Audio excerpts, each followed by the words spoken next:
Happy Thursday night to you, Brent. Happy Thursday night to you, sir. It's a good Thursday. It's a good Thursday. I'm good. It is a good Thursday. Every Thursday is good. Do you know why? Tell me. I feel like I know the answer, but tell me. You're actually trying to figure the answer out. Thursday night is when we do the show, it's so fun because we do it at a later hour. Yeah. And we have a couple of drinks and then it's Friday. Can we talk about the fact that really tonight was the debut episode? I think so. The episode went live on the night that we're recording this episode. Yeah. Episode 1 hit YouTube. It did. Yeah. To rave reviews. It's a total of 6 people, including you, myself, and my father. So that left another few people, but and your cousin and my cousin. And Kiss played to 2 people in their first show. Wow. At the Coventry. So don't let that stop you, Alex. So we're doing pretty good. We're doing great. Yeah, we're doing pretty good. We got 3 times the people they did for their first gig. Well, we had some viewers in there. We had some great engagement, from Michael Dano there. That was great fun talking with him. Thanks to Sean from Pariah Pickups for showing up as well. And my dad.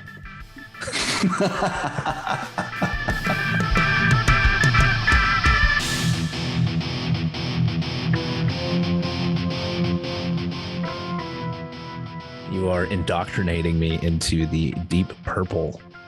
I'm super pumped about this. Yeah, this is one of my favorite records too. I love Burn, 1974. Burn. That's the album. Correct. You're right. I didn't say that. I said Deep Purple. What we're talking about. Burn. Yeah. So this was the first record for Deep Purple Mark III. I don't know if you know about the marks. Do you know about this? Started understanding about the marks. There's Mark II. That was the Ian Gillan and Roger Glover. Yes. Yeah. Now we're Mark III, and this is David Coverdale and Glenn Hughes. That's right. So this is a very important one because the band changed direction musically. They became more kind of boogie inflected, more soul, more funk came into the band as a result of Glenn Hughes coming in, and Coverdale too. He was more of a blues guy, but the band changed direction. You listen to things like In Rock and Machine Head, they're pretty heavy. This is not a heavy record. This is kind of a boogie record. And then they went on to do Stormbringer after that, which was in the same direction. Mm-hmm. Then the band split up and Whitesnake was formed and all that stuff. But it's interesting for Rainbow. Yeah. Oh yeah. And I love following all that stuff. The genealogy, as you know, it's cool if you could map all that stuff out and see where everybody went, What was I going to say about before you fucking cut me off? Rainbow. Yeah. Well, I can't remember. Well, they went from Stormbringer is kind of what essentially broke up the band. Go ahead. No, what I was going to say is that this version of the band, it was interesting because they had 2 singers. Yes. And one of them was he didn't play an instrument, right? It's not unusual for a band to have 2 singers. Kiss did it, the Beatles did it, a lot of bands did it, but Deep Purple had a singer who didn't have anything else to play. David Coverdale was only a singer, and he was an unknown, by the way. He played in some local band called The Government and just applied for this gig, and he got it, which is really weird. But they also brought in Glenn Hughes, who played the bass and sang quite well. And so it was weird because they both sang at the same time. And they would do dual vocals, they would trade off verses and stuff like that.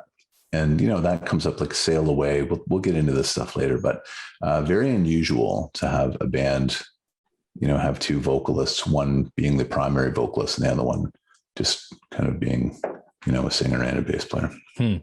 Well, that caught a little bit of my interest in there because you could tell there's a couple of different singers in this, and that wasn't happening prior to Mark III. It was there only ever. It was Gillan. Yeah. And Gillan was the man. He was I think Coverdale said, people would ask him, what it was like for an unknown to come in and follow up Ian Gillan's and kind of jump into his shoes. And he said, well, it wasn't easy replacing Jesus Christ. Yeah. He's kind of saying that sarcastically a little bit too, but because he played Jesus Christ in Jesus Christ Superstar. That's basically what Gillan went on to do after this, right? True. Yeah. That wasn't the reference that he was referencing. Oh, he was actually calling him. It was just sarcastic, I think. Interesting. Yeah. Because he thought a lot of himself, didn't he, Gillan? I think he did. I don't know a lot about him, but he was a hell of a singer. Yeah. And, most of their popular stuff came out under him. I mean, Child's, what is that tune called? Child in Time, I think. Highway Star, Oh yeah. Smoke on the Water, obviously. Speed King was maybe really Leo. Yeah. I mean, I went back and checked out some of that stuff just so I could get a little bit more acquainted with some of Gillan's stuff leading into this. And I'm not sure where we're at now in where we want to move on this, but I liked his stuff. Did you? I liked pre-Coverdale Deep Purple. I did. Which record? Do you know? I did like In Rock. Yeah, I did. I appreciate that. And I'm a little pissed off that we didn't start with their album Fireball, Brent. Oh, God. How did we not start with Fireball? Come on. From all my love for the drink Fireball. I wanted to, I thought that we were going to put Fireball behind us, and that's why I that's what you were thinking. I thought better of it. I didn't want to embarrass you. That's fine. But those two records are still pretty good, I will say. Fireball and... Did you listen to Fireball? Yeah, well, I went through a few tunes, and I didn't get through. I shouldn't say the full album is, because I went through the first 3 songs. I think I enjoyed them. So, right. They had the weirdest album covers. They sure did. And this is back in the day that album covers were very interesting and cool to anticipate and to look at. Right. Yeah. And Fireball is bizarre. All of them are they seem very amateurish. And actually the only album that actually seems pretty cool is Who Do We Think We Are, which happens to be their worst album. So, but they got the album art for that one on point, in my opinion. Yeah. In Rock is, passable. It's not bad, but Burn is terrible. It's their heads as candles. Machine Head is terrible. Machine Head's weird. This is all blurry. Come Taste the Band is bizarre. Yeah. It's just goofy, and you wonder who is responsible, who is in charge of this. So Deep Purple's Burn came following a breakup with the original band. A lot of people thought these guys were going to tank after they got rid of Gillan and Glover. Right. And that wasn't so much the case. But let me tell you, so Burn, I really enjoyed listening. Burn got me really amped up. And I had known Deep Purple from Highway Star and from Smoke on the Water. I'm gonna be honest right here. Come at me. Smoke on the Water. Not really sure what the hype is around that. Not just because I played the guitar and it was oh, do you play Smoke on the Water? But I listened to it again. Don't really know the hype around Smoke on the Water. Yeah. So, I'm aware of Deep Purple. Highway Star is great. My Woman in Tokyo, fantastic tune. Yeah, right? It is. Love that song. So when Burn started, I was this was cool. This kind of felt like Deep Purple, to me. Right. And I had no idea about Gillan and Glover and Coverdale and Hughes. No idea about that happening. So it was good. I know obviously Richie Blackmore and John Lord, they're the guys, and Ian Pace. Those are the guys that really move the band forward. They're the sort of, they've been the constant in the band at the time. So, there couldn't be really too much of a difference, until Coverdale, I think, and Hughes really started influencing a little bit more of this, like you said, blues and soul sound that comes up. What's going on here is kind of a big representation of where that direction of that band was going. Yes. But Burn right off the hop was this got me into the album. So really enjoyed this, and hearing the split in the vocals was really cool and really, really nice to hear the play off of Coverdale and Hughes. See, it's funny that you say that, because I wasn't really a big fan of that. And neither was Coverdale. Apparently Coverdale said during Sail Away, he wanted to sing the whole song, but he said, if Glenn wants to sing the whole song, that would be fine too. I don't think Sail Away, I don't think we do it any favors by, doing a dual vocal. I think it would have sounded better just with one of us singing it. Right. One or the other. Yeah. Yeah. What a great groove on Sail Away. And I don't want to skip to it yet, but I just want to say, man, that is a strutter. That, in my opinion, is just a really, again, these guys knew how to make riffs happen. Yeah. Oh, they did. Absolutely. And Burn is a great riff. Did you know, actually, that Burn was, some people say it was inspired by, but some people say, depending on who you're talking to, some people say it was ripped off from a Gershwin song. George Gershwin wrote a song, I believe it was 1926. It was called Fascinating Rhythm. No way. Yeah. And if you listen to it, it's funny. And you can find it on Spotify. So go on Spotify and listen to Fascinating Rhythm by George Gershwin, and you will hear the Burn riff. No kidding. I'm not kidding. Yeah. Wow. Yeah. Did Richie ever admit to that? I think that he did. Yeah. Not fully, maybe obliquely, but yeah. Again, some people say, well, it was inspired by, but I think it was, it was lifted. Yeah. So yeah, Burn, man, that's so interesting. It's so well put together. And yeah, I just was interested in their hearing them singing the backups, just before they get into, all I see burn, the way that they merge the two vocals, I think just feels good. It feels cool. And I think was one of those things that I feel like made it a little bit different for me listening to a band now in 74. We've been through Aerosmith, we've been through Van Halen, we've been through some Rolling Stones. It was cool to hear a little bit of this change up from the vocal tonality between the two artists. Yeah. And it must have been terrifying for Coverdale knowing this is going to be the lead-off track, right? And so there's a lot of pressure on him because Highway Star was, massive, and it was kind of like the Deep Purple, kickoff track. I think they started concerts with it. Yeah. So for him to, deliver such a powerful vocal, and again, he was a complete unknown. People did not know who he was. He sang in a local band.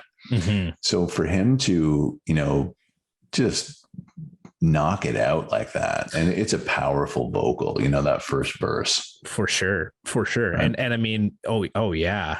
And, and when you think like Richie wanted to get Paul Rogers from Free or Phil Lynott from Thin Lizzy, it was, just obviously they'd been past that. They were into recording it, but like when those are kind of the people that he's looking at, and then he goes with some unknown like Coverdale. I mean, I don't know that you could get anybody even like what a perfect selection, I mean, Glenn Hughes again was sort of this nice, piece added to it vocally, but I mean, in the way of like finding an unknown like David Coverdale, who sounds like pretty close to Paul Rogers, it's pretty good job finding that artist that he was looking for. He did a lower register blues singer, really, right? So not rock like Gillan was, right? Like not quite like that, but falsetto. Correct. Yeah, but there was and Gillan he was. Oh God, he was a great singer, man. He was a great singer. He really was. And that's why again it was like kind of that perfect pairing with Hughes. And Hughes said it himself. It was kind of like this really wasn't the kind of music that I was moving in towards like playing. Mm-hmm. But I decided to do it. I still don't really know why he chose to do it. I don't think he still knows why he chose to do it. But it was a great combination to really create that, a little bit of what that Gillan sound was, between the two singers. But man, Coverdale really did a great job of coming up, I think bringing the voice that Blackmore was looking for the band. He did. I have one complaint about Burn, the song. Okay. Yeah. So right around, I think it's the 4.5 minute mark. No. Think about this. If you're familiar with the song, it's too long. So there's a portion of the song. So they do, the typical verse, chorus, all the rest of it, solo, and then there's like a cool Hammond kind of break in that keyboards, which is really cool. And then they go back and I think they do another verse, chorus, and then they do another keyboard break. But then at the 4.5 minute mark, they do this weird like space age computer solo thing that sounds like a children's program, right? And then it goes on for a couple of bars. And I always wondered why they put that in there. It's just very bizarre because there's already a keyboard solo in there. I think there's 2 of them. So like, why did you put that in there? It's just really it's odd. I will say that I don't want to jump to the conclusion already, but yes, the song was too long. Yeah. And I feel like that was a consistent problem, in my opinion, with this album is the length of songs. But we can get there afterwards because after Burn is Might Just Take Your Life, which is. One more thing about Burn. Oh, sure. Go ahead. No, just quickly. I just thought of this. Eddie Van Halen said that was one of his favorite riffs of all time. Burn. No kidding. Cool. Yeah. It is. That is very cool. It's a great riff. Yeah. It is a great riff. Like, again, absolutely remarkable. So many of these albums that we've been talking about start off so great. So many Van Halen albums start off great. Even Fair Warning had a great like opening riff, but it just like Main Street. Yeah, Main Street. Yeah, good. Like super cool. There's so many of these albums have start that way, and again, that was sort of a staple of Deep Purple, was starting off their albums with something that with a banger, just a banger, which you think makes sense to do that, but when the riffs like this, even Speed King, when you go back to In Rocks, like it's great. That's a great riff from a tune. So absolutely. Yeah, that's very cool. Eddie, you knew what you were talking about, eh? Yeah. So and then you knew a thing or two. Yeah, Might Just Take Your Life comes in. Now, here's the thing that got me with this one. Sorry, Brent, just right off the hop. No, go ahead. This sounded like Woman from Tokyo. This it was. Does it make you feel that way too? Well, when you listen to the record, like I said, there's a huge change in direction, right? And a lot of the songs on Burn probably couldn't have appeared on previous records just because they didn't have that kind of rock and roll fire. Burn did. But this song could not have, been on a Mark II Deep Purple record, I don't believe. Just because it's like so groove laden, right? It's like interesting because I think it sounds like My Woman from Tokyo. My Woman from Tokyo. The opening key. There's like a few notes missing from this one that make My Woman from Tokyo what it is. I see what you mean.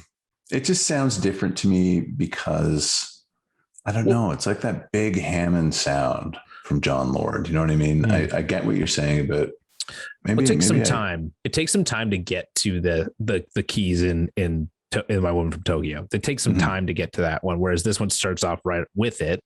Yeah, but it just was something that stood out to me. I was like, this sounds familiar, and it's not a problem. I just noticed that it sounded familiar, but it's a groove, man. It is a great groove. And the minute Coverdale starts singing, all feeling of Tokyo goes out the window. Totally. Yeah. Yeah. Cause that is very much a Gillan song. Right. And by the way, Gillan would not, when he rejoined the band in the 80s, he refused to sing any Mark III Coverdale era songs, like flat out refused. And he left again. And then Joe Lynn Turner came in, and then they were able to play Burn, right, at Blackmore's request, because Joe Lynn Turner, that singer, would do it. And then when Gillan came back again, it was over. He's like, no, I'm not doing it. I won't sing a Coverdale song. He wouldn't do it. Yeah. So Might Just Take Your Life. Nice little number 2 song. It's 4:40, still long. Yeah, it is. And that's a symptom of 70s music, I think sometimes, right? Just that's the 60s. Everything was like 305. It's got to be on the radio. And then people started to say, I don't want to do that anymore. Like I want to just jam. It was a jam decade, really. The 70s was. And I guess maybe need to understand Deep Purple a little more. You know, that was, I guess, their thing. You know, this isn't the first time that they've had, you know, long songs. You know, they have a River Deep Mountain High cover from that Book of Talesian album, which is 10 minutes and 12 seconds, you know, and Highway Star is 6 minutes. And, you know, there's a lot of songs that go on for a long time. I would, you know what? And I'm not a fan. I would trim them all back. And I know that people will probably throw rocks at me for saying that, but I would, just because, you know, Burn's a great example, right? That whole segment. I don't know how somebody didn't put their hand up in the studio and say, why do we have to have that in there? Totally. Yeah. Trim the fat off this thing. And it could be, you know, so much more. Well, that was just it, you know, and the thing with Burn is that, it just got repetitive. It's like the great riff. Yeah. But you're playing it too much. I don't need to hear it again, you know, and the organ stuff. Yeah. And then Lay Down, Stay Down, you know, again, is a really great groove. Oh, good. I'm just not a big fan of where they go with the vocals, the way that the vocal goes to the chorus of lay down, stay down. Like I just, that's a total 70s thing. Yeah. It really is. Again, can't take anything away from the way that they've orchestrated their music. I mean, again, like I know, like here's the thing. I find it tough to complain about this music, or tough to come and be like, no, it's not good, or no. This is all good music, but it just makes me feel like you played it for too long, and I just didn't like where you went with it. But that's the crux of this, right? Because you're 31, so and that's the enjoyable aspect of this show is that, you know, I wasn't, you know, I was 5 when this came out, so that I wasn't their target audience either. You were heavy into Deep Purple at the age of 5. Oh, totally. But that's the whole that's the basis of the show is for you to listen to these things that happened, you know, in the 70s, being a 31-year-old and say, you know, I don't like this, I love that. But it's interesting because you know, you agree with me in terms of the fact that a lot of the songs should be pared down. But maybe if you listen to somebody, or if somebody else older than us, you know, we spoke to them and said, no, man, that was it. That was just the order of the day. Like, you know, jamming is essential to this music. And that's what makes it what it is. Yeah. That's possible. No, totally. And I would feel that, you know, because I feel like, you know, I get it. And I get it at a live standpoint. I would listen to these songs, these jams, these wicked, the way that what they do in these songs. I'd listen to that live. I'd love to see that and hear that live. Just don't need it in my headphones, you know. The Crows used to do that when they played. So interesting. The Crows would play songs that were 305. Counting, you know? Crows?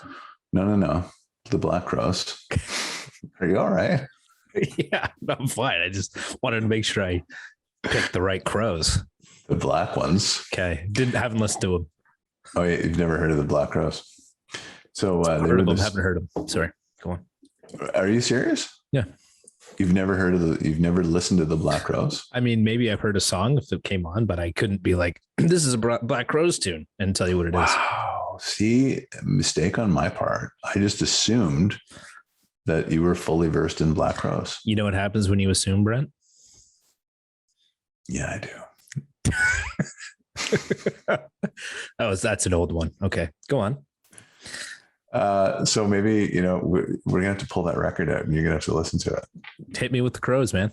Yeah, no, definitely. Wow. I'll hit you with the Counting Crows. This is like, I feel like you're like a little toy that I can like make into different shapes. Can you do this? Can you do this and this? Can you do this and this and this? Of course, yes, man. I can do it all. I can do it all. You just find me in the attic. That's all. Yeah.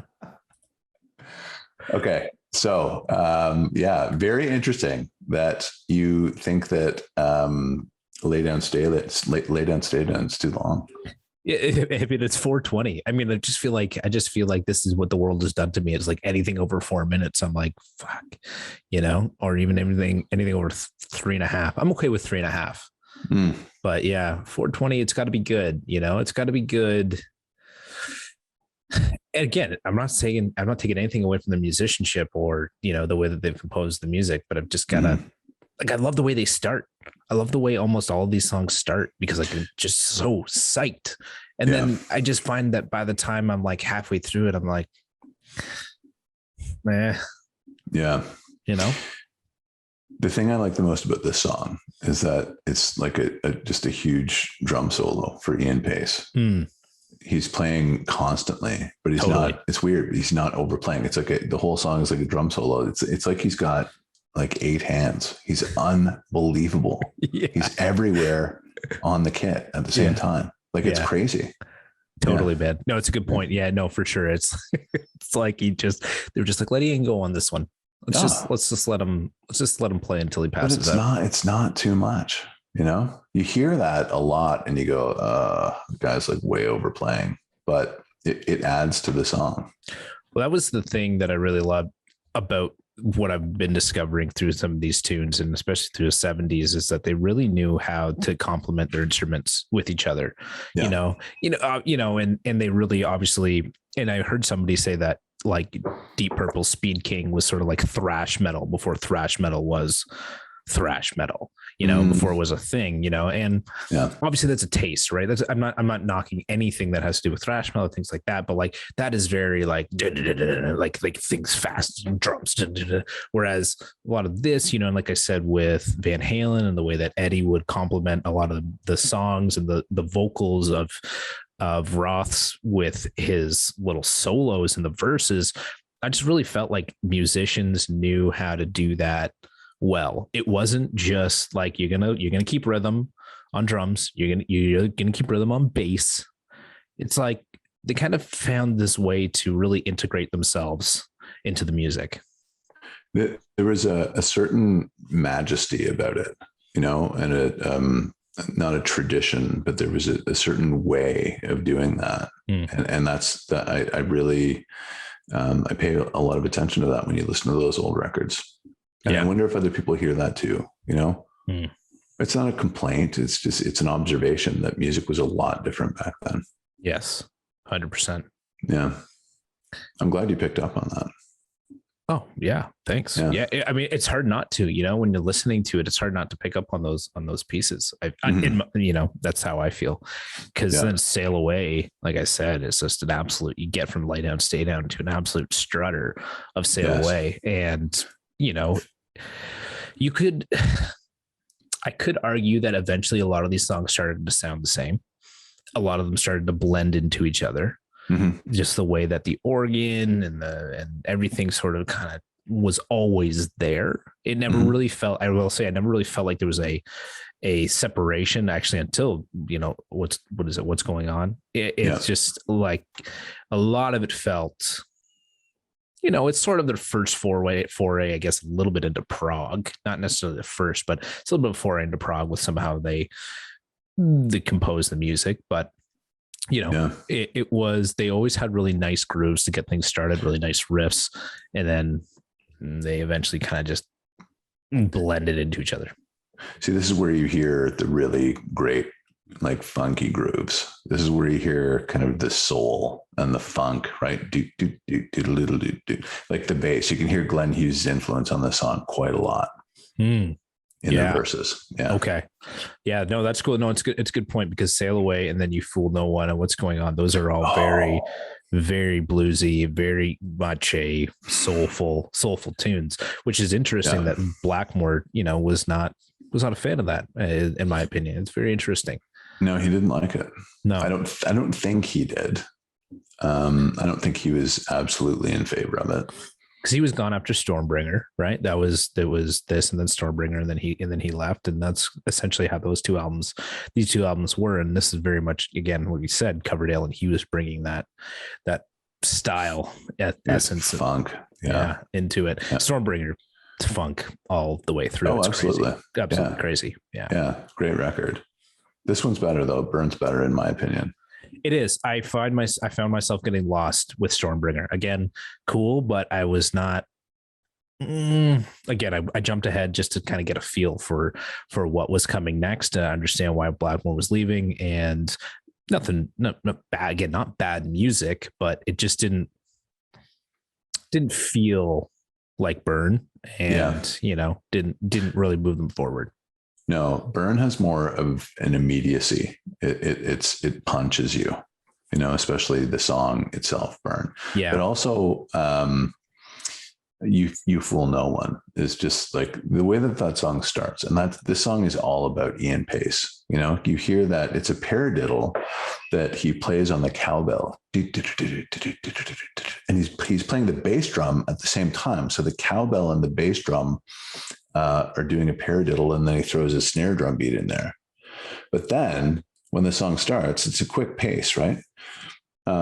He does this crazy fill that sets the stage for the song. But then if you listen, so a lot of I encourage people, listen to the drum track in this song. Like try to isolate the instruments. A lot of people just listen to the music and say, oh, it's a nice melody or whatever. But push everything else out of the way if you're able. Listen to the drum track of this song. Just listen to Ian play, and you will be astounded at what you hear. He is so efficient. He's so tight. It's like he's got 8 hands. He's like, he's a monster. Yeah. He's so overlooked often as a drummer. For sure, man. Because even like, and I don't mean to keep going back to the Gillan stage, but with the Highway Star, I mean, and I know that's like a incredibly well-known track, but even just when you stop and listen to the drums in that one, like you're right. Just him as a drummer, totally fantastic. And going through You Fool No One. Yeah. Like he doesn't stop. He literally doesn't stop. He hasn't stopped from Sail Away into You Fool No One. Like literally hasn't stopped. Monster. Yeah. Monster. Totally. Yeah. That is the beginning of side 2, I believe. What's next? Yeah. What's going on here? It's goofy. It's got that kind of bluesy piano in it. Brent, is this your skip song? No. Oh my God. Okay. Wow. No, the skip song has not appeared in our discussion yet. Interesting. Okay. Well, there's not much to really say about what's going close, on though. here. I'm not a big fan of this song, really. In my opinion, on this record, side 1's way better than side 2. Yeah. Yes. 100%. Yes. Yeah. Absolutely. You're absolutely right. Side 2, this is okay. What's going on here is, again, it kind of is like when I said that lay down, stay down. Wasn't a big fan of where they went with that. I like that song. Not a big fan of where, just that chorus doesn't. Yeah. But then with what's going on here, again, also not a fan of where they go, just with the melody in the song. I'm not a fan with the melody and lay down, stay down, and what's going on for the chorus. That's all. Okay. So what's next? Mistreated? This song, Mistreated, I feel like is Coverdale's, like, this is his Mona Lisa. Oh, this is his pièce de résistance. Something like that. I don't know. I don't really know how it goes. But this song, you could not have found, and it's crazy that it's like near the end of side 2, but it is perfect in every way. This song is perfect. This is, and it's funny because I've been complaining about length of time. I'm still going to complain about length of time, but vocally, this is a perfect song. Yeah. It's a lot of what you hear in Whitesnake later on comes from Mistreated. Not from this song, but just from the ethos of what Coverdale was really about. He was a blues guy. And so the song was for him, really, and I'm glad that, he sings this by himself, and he probably insisted on it because it was his thing. It's his register. Like it just, he shines in it. A200. Tell me about it. Clunker. Well, it's at the very end. Come on. You can't just skip it. It's at the very end. I turned the record off. I'll be honest. It's 4 minutes and 16 seconds. I actually don't think I ever got to the very end of the song. No, it's just needless. It sounds like they ran out of material and they came up with something at the very last minute and threw it on there to fill the record out. So that's my skipper. The A200. Yeah, man. So all in all, I liked it, but I wouldn't go back and listen to it. I'd go back and maybe pick out a few, but I'm glad it's over. Really?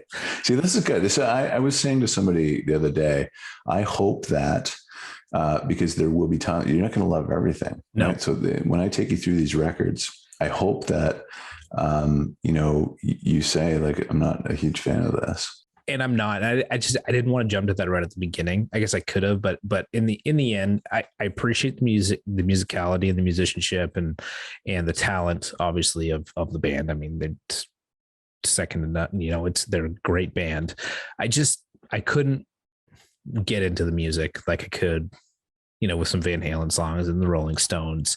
I just really felt like listening to this, I was like, God, the organ. It just.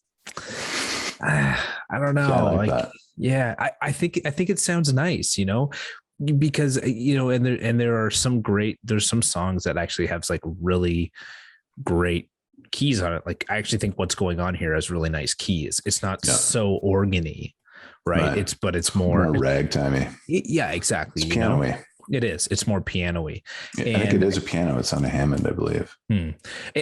Right. And, again, it's like, I don't know where that lies with me cognitively with music, but I just felt like I just couldn't really get in and truly appreciate the album because I just couldn't really get into it. Love the riffs, but overall I'm like, that's it. That's all. So is that the least favorite record that you've heard? Yes. In all the episodes we've done. Yeah. Really? Well, no, fair warning. Fair warning. It will so far forever be my least favorite album that we've gone through. Wow. Yeah. Burn is second. Yeah. But that's okay. Hey, that's going to happen, right? Sure is. That's the beauty of democracy. The thing is, though, I love having had the opportunity to go through and listen to it. Good for you. I might not have ever done that if it wasn't for our little project here. That's a good attitude. We never really talked about what's next, but what's next? A band eventually that will come through this is Led Zeppelin. I want to start at the beginning of Led Zeppelin. I think I want to start at 1. Okay. And go from there. And we're going to have to do a couple from them. I agree. Because they're seminal. Like, they're a big deal, when it comes to what you and I are doing. Well, Brent, why don't we discuss a little bit about what album we want to come back to, and we'll post it on our Facebook channel, on our Facebook page, about what album we're coming back with. It's a deal. Following the Deep Purple episode. You got it. Sound good? Sounds great. Great, man. Well, hey, thanks for introducing me to Deep Purple. I'll never listen to them again. Cheers.